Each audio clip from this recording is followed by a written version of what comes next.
In the last video, before my SSD fried, I had a script written up where I talked about getting a few other items that when I rewrote the Undead Parish section I forgot to mention. The first item is the Grass Crest Shield, which is an item that, when equipped, provides a permanent stamina boost so long as you have it equipped. It can be found in the Darkroot Basin next to this Black Knight. You can parry him to death, fight him normally, or run past and grab the treasure. It's up to you. Also go back up into the Darkroot Garden itself and go deep into the woods, and there's a set of knight armor called the Elite Knight set, which is better than the regular knight armor by a mile. Okay, now that I touched base on that, welcome back, ladies and gentlemen, to part 2 of my Dark Souls retrospective series, where I do a deep dive into the level design and gameplay presented by Dark Souls and why it is or isn't poorly designed. I am not a game designer / developer by many means, but I do make levels for Quake, and I am currently working on a game with a friend that I am unsure will ever see the light of day, but I do have some credibility as I have a general understanding of what does or doesn't work in a gameplay scenario just by playing and analyzing. Anyways, after we ring the first bell of awakening, the player doesn't exactly have a clear direction where to go. The path forward isn't entirely obvious, but the player has a ton of different options at this point. I'm going to take the path that the developers likely intended by going to the depths as the next area on both characters. I'll let you figure out the other paths on your own if you so desire. How do we find the depths, you may ask? Well, we need a key to the basement, which can be found at the gate near the armored boar encounter. The door for said key can be found on the bridge where we found the Hellkite Drake. You can go back around through Firelink Shrine and through the Undead Burg to open the door, or you can do the trick to get rid of the dragon, as it will come back if you beat the Bell Gargoyles and try and run across the bridge again.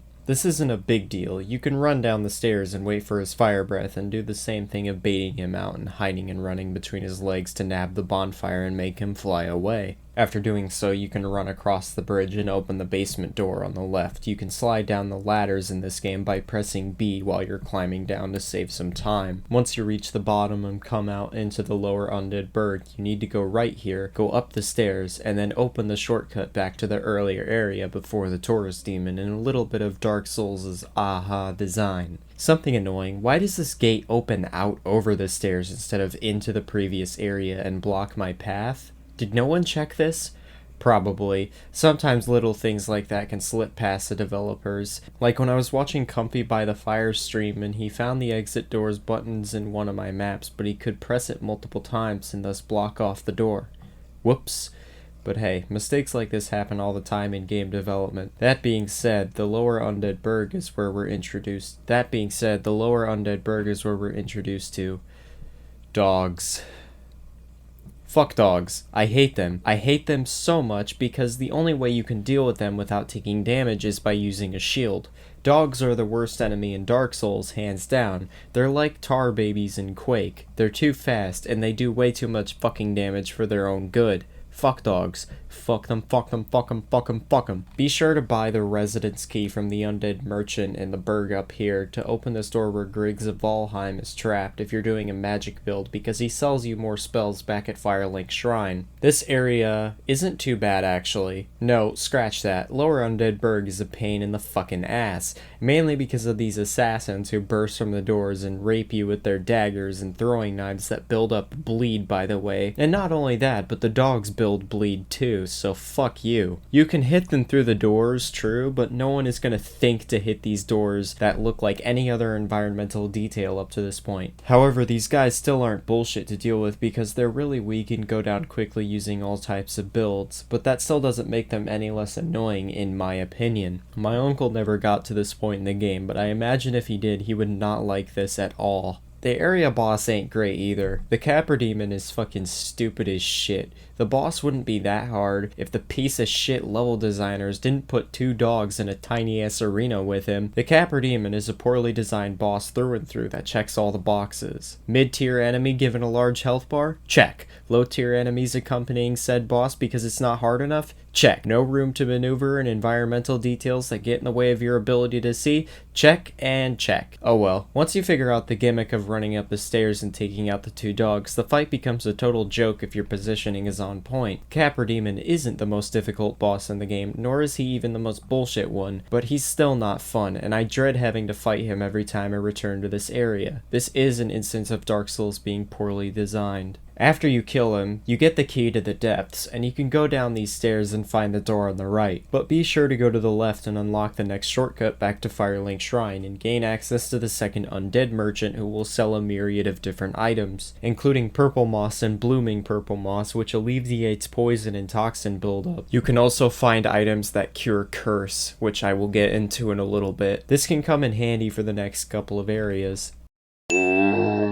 I'm starting my very own Civvy-style sewer count with the depths from Dark Souls. Yeah, I know it's called depths, but you forget this game is Japanese, and sometimes things can get messed up in translation. The proper English way to call this area would be the depths, you fucking grammatically incorrect cocksuckers. This area is one of the sewer areas of all time. I mean, that's the best way I can describe it. The depths aren't horrible, but the area does have some questionable design choices. Questionable design choices, you might ask? Well, those questionable designs being claustrophobic corridors with minimal lighting, traps around every corner, rodents of unusual size, and an easy spectacle boss fight that drags on for far too long. Oh, these things exist, but the depth still stands out as an area because of where it leads to. This level just has this thick, dreary atmosphere that never lets up. The ambient noise filled with flowing sewage water, damp, dripping walls covered in shit. This area feels filthy. Whereas the game up to this point has felt dirty and grungy, it was never in-your-face disgusting. But this is where Dark Souls takes a turn from being a relatively ordinary fantasy setting to its true layers of depth. Ah, get it? Get it? Actionable pun detected.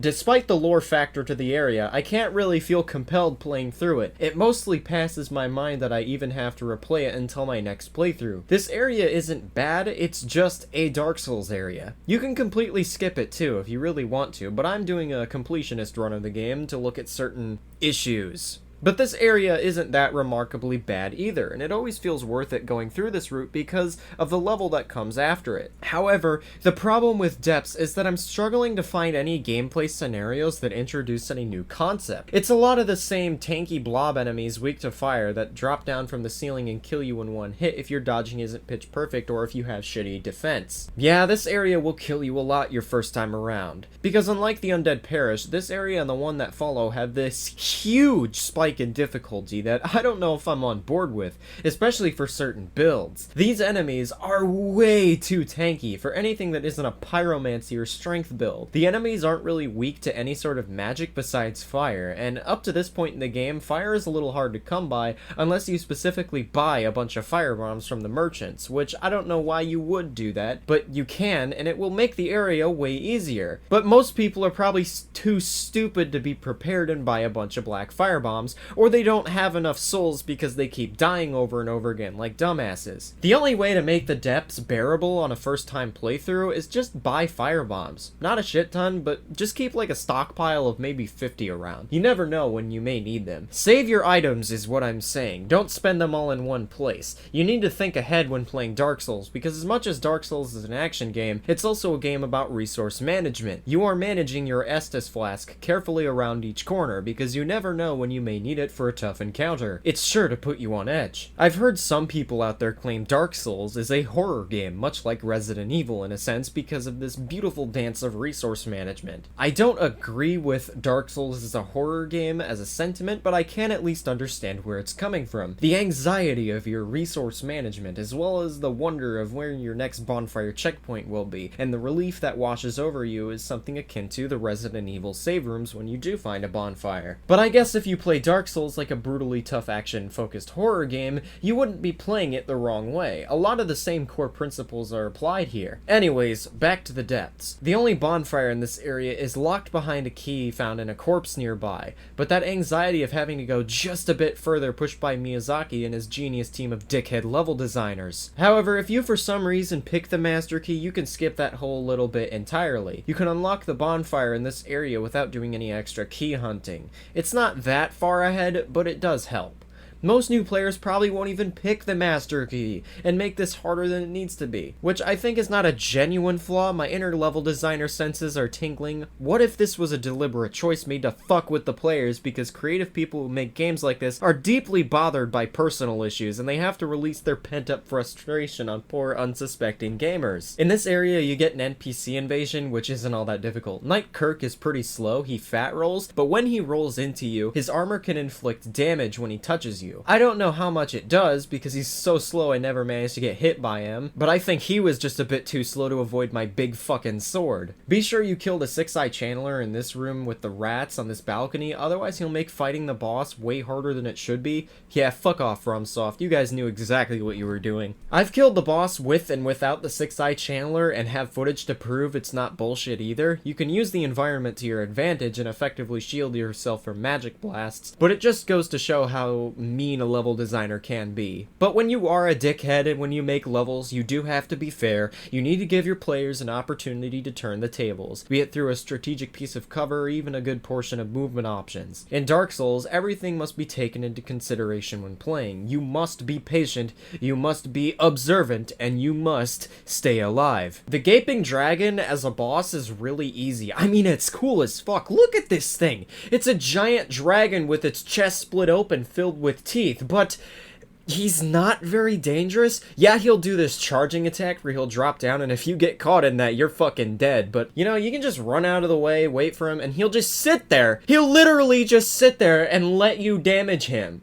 Like, I can't. Once you kill the Gaping Dragon, he'll give you the key to Blighttown, which you can take and open this door right here. Oh boy, it's time to talk about Blighttown.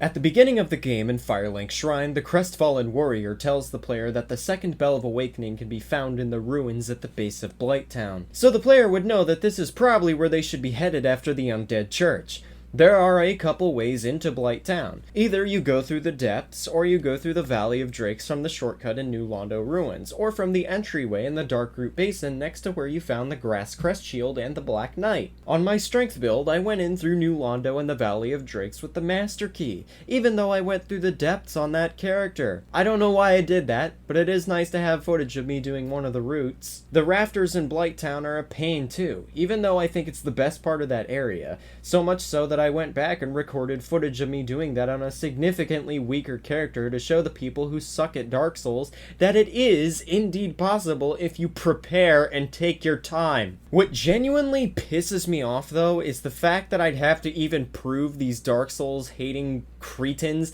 that it is possible to do this in the first place. I bet most of the people who pick up Dark Souls and then play up to the Asylum Demon before giving up haven't played anything besides Call of Duty modern day game, Fortnite, Apex Legends, Minecraft, and Grand Theft fucking Auto. I genuinely don't understand why they think Dark Souls is the hardest game ever made, and that it is literally impossible for them to adapt and overcome. Another thing that royally pisses me off is that these Dark Souls fanboys claim that the game is the hardest game of all time, but none of these jerk-off dumb fucks have ever played Ghosts and Goblins on the NES. Also, these uncultured fucktards have never played any of the other super popular revolutionary 3D action games like Ninja Gaiden or Devil May Cry. Dark Souls is not the pinnacle of hack and slash gameplay or even difficulty. Dark Souls is nowhere near as hard as Ninja Gaiden 2 or even the first Devil May Cry. Dark Souls is the bare minimum of hack and slash gameplay,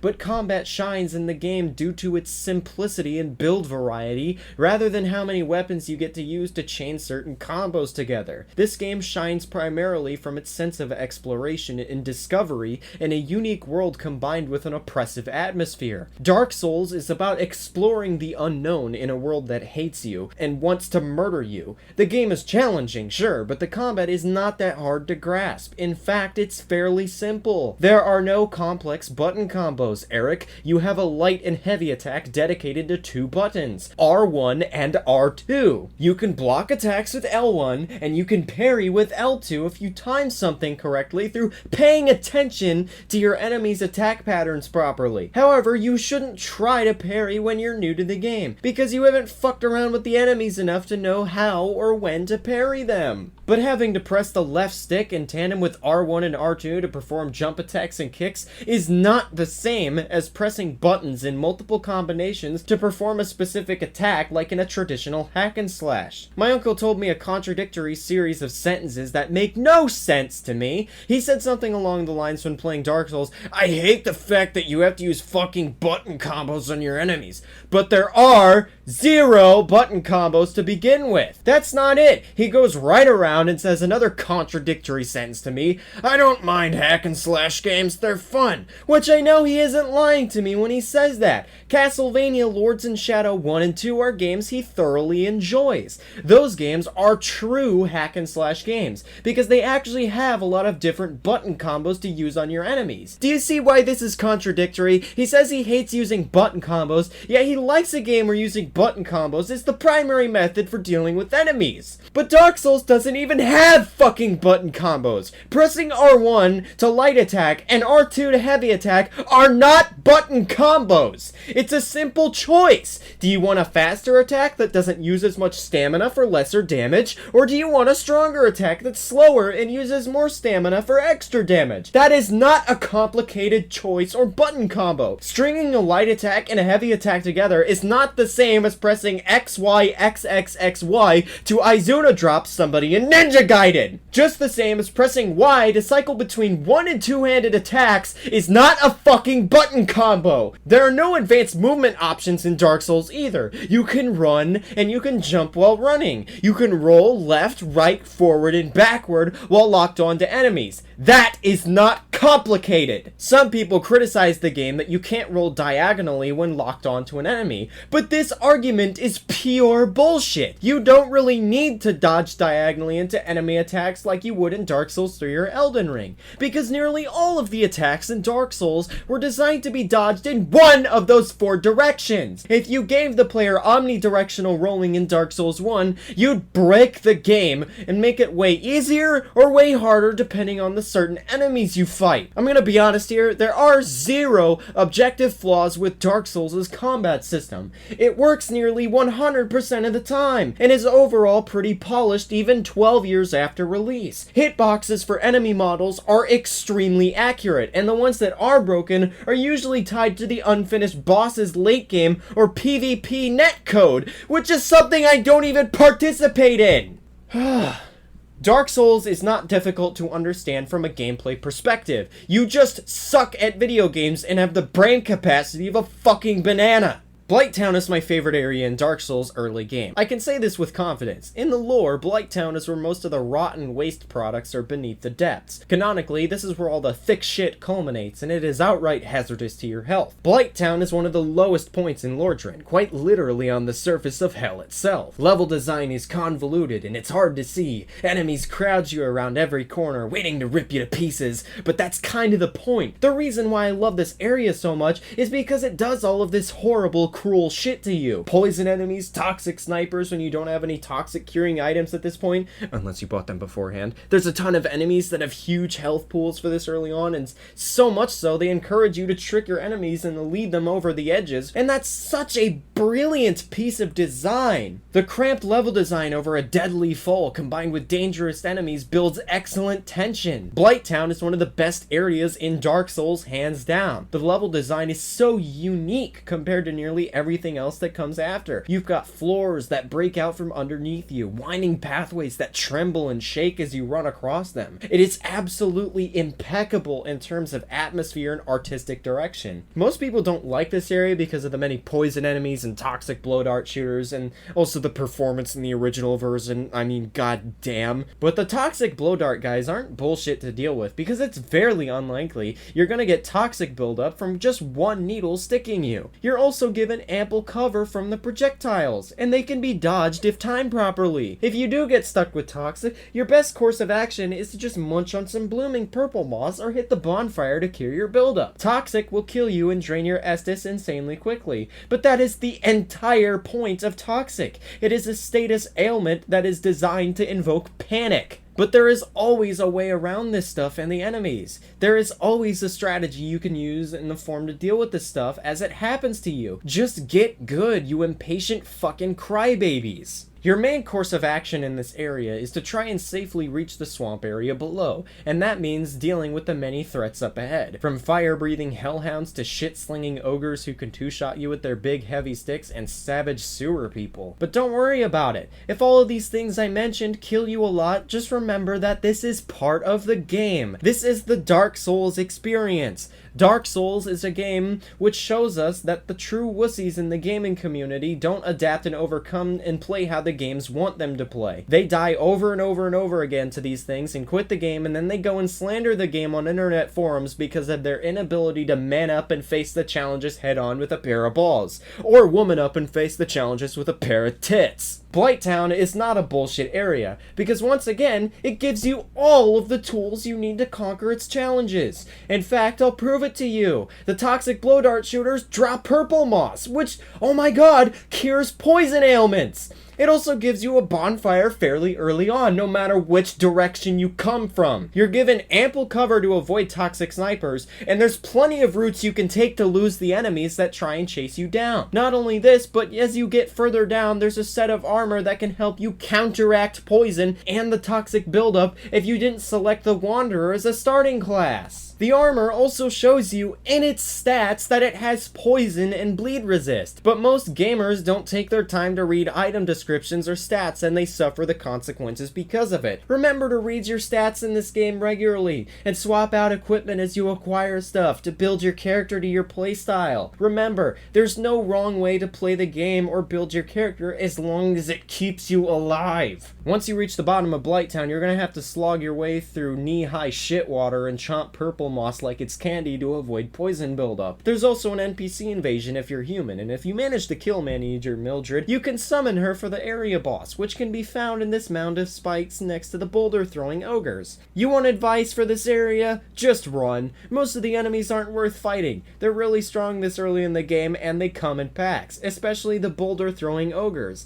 If you see one of these fat fucks coming towards you, you may as well just sign your will and testament, because they're gonna throw one at you and break your fucking back. Once you get up to this mound and go inside Quelaag's domain, use some moss to cure poison and approach the fog wall. You can summon Maneater Mildred if you want to. That is, if you killed her. Unfortunately, during the cutscene, Quelaag's hair covers up her big, luscious titties, and during the boss fight, but that doesn't really matter much, because I can just go on Rule 34 and find some for myself. Anyways, this boss is the first-time player's worst nightmare. She has a ton of health, and unlike the Gaping Dragon, she is actually dangerous. Her arena is super wide open, and you have a ton of space to move, but the spider body will spit blobs of lava onto the ground to limit your playing field, and it creates an obstacle which you have to avoid, and this is really cool. But Quelaag's normal sword swipe attacks are fairly easy to dodge. She'll lift up her arm, and as the blade of her sword flashes, you press the dodge button and roll either left or right out of the way of the attacks. However, you should never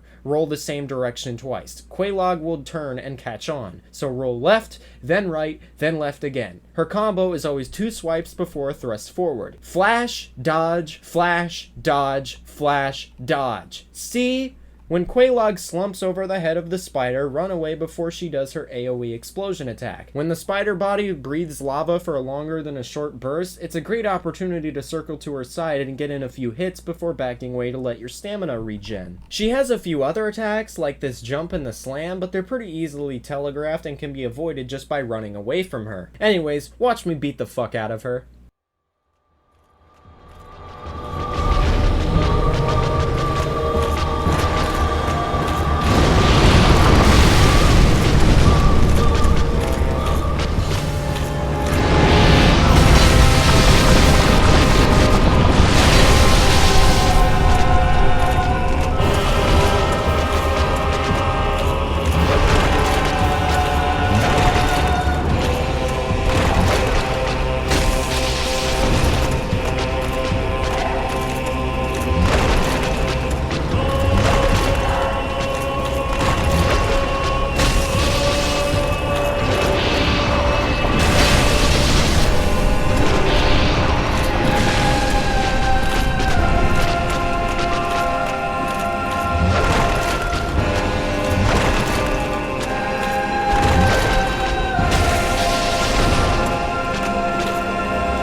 After you kill Quelaag, it's on to ring the second bell of awakening. After you ring the bell, be sure to watch the cutscene, as it shows you exactly where you're supposed to go next. Don't be an ADHD psycho and skip the cutscene your first time, cause it's too slow and your attention span is screwed from watching too much TikTok. Anyways, that's the end of part 2. Like I said in the last video, it's okay to look things up if you have trouble, and ask Souls veterans for help. Most of us are always happy to offer guidance, or even co-op the boss with you if it becomes too much. Anyways, that's all for today, now get the fuck out of here.